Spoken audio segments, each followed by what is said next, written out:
Bonjour et bienvenue à toi dans cette nouvelle vidéo. Aujourd'hui, je vais t'apprendre à calculer une intégrale dans le détail. Tu vois ici, je vais te présenter toute la méthode pour calculer une intégrale si tu es élève de terminale et que tu ne comprends absolument rien au calcul d'une intégrale. Ok, donc ici, qu'est-ce qu'une intégrale d'abord? Une intégrale, ça symbolise une aire, tu vois ici, d'un domaine délimité entre l'axe des abscisses, la courbe d'une fonction, et deux droits d'équation x égale a et x égale b.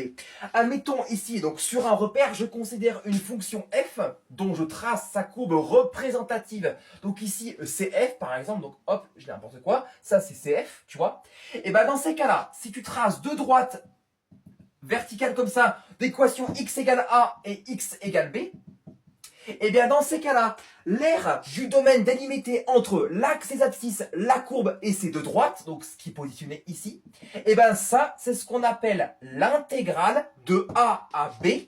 Donc ça, c'est ce qu'on appelle la borne inférieure.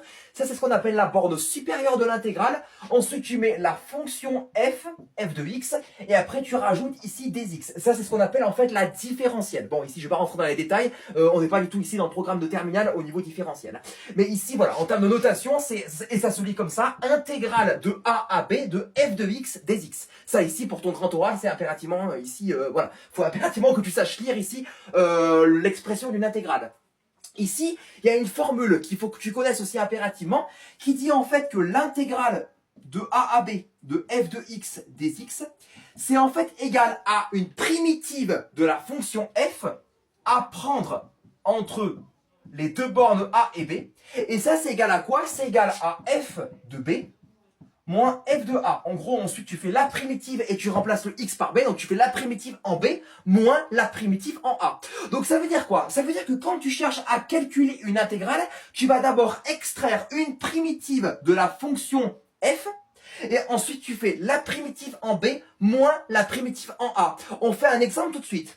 Par exemple, si tu considères la fonction carré, donc f de x est égale à x au carré. Donc, elle est définie sur R. Cette fonction, elle est intégrable, il n'y a pas de problème. Ok, donc tu considères la fonction x au carré. Et en fait, ici, tu cherches à calculer l'intégrale de 1 à 2 de x au carré des x.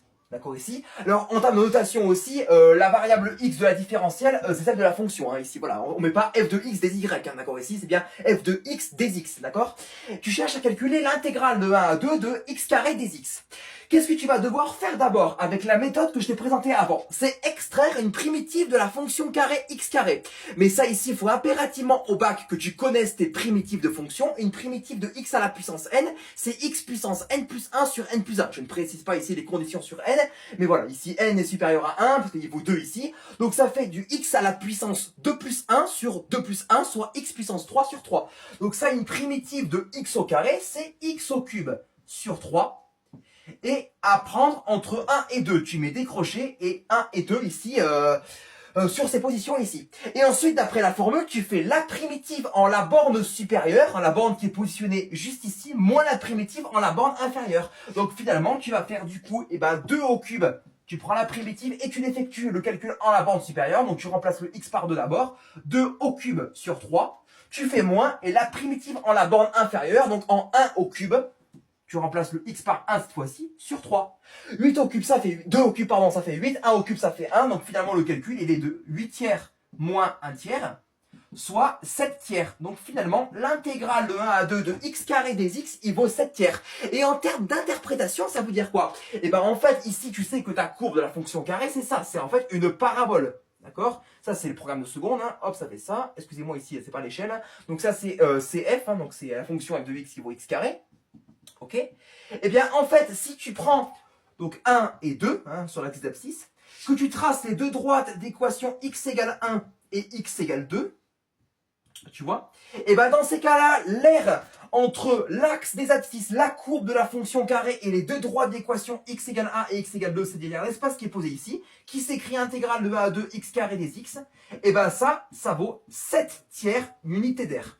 Ok, ça veut bien rajouter unité d'air ici le jour de ton baccalauréat. Hein. C'est par exemple ici l'unité d'air c'est 1 carreau, et ben ça veut dire en l'occurrence que ça prendra 2,33 carreaux, tu vois ici, voilà. Donc c'est 7 tiers unité d'air, et donc ça c'est la valeur de l'intégrale. Voilà. J'espère que dans cette vidéo, tu auras compris comment manier le calcul d'intégrale. Si tu as des questions, je suis là pour toi, tu peux me les poser en commentaire, il n'y a pas de problème. Et surtout, abonne-toi, et comme d'hab, j'espère que tout est clair et que ça t'a plu.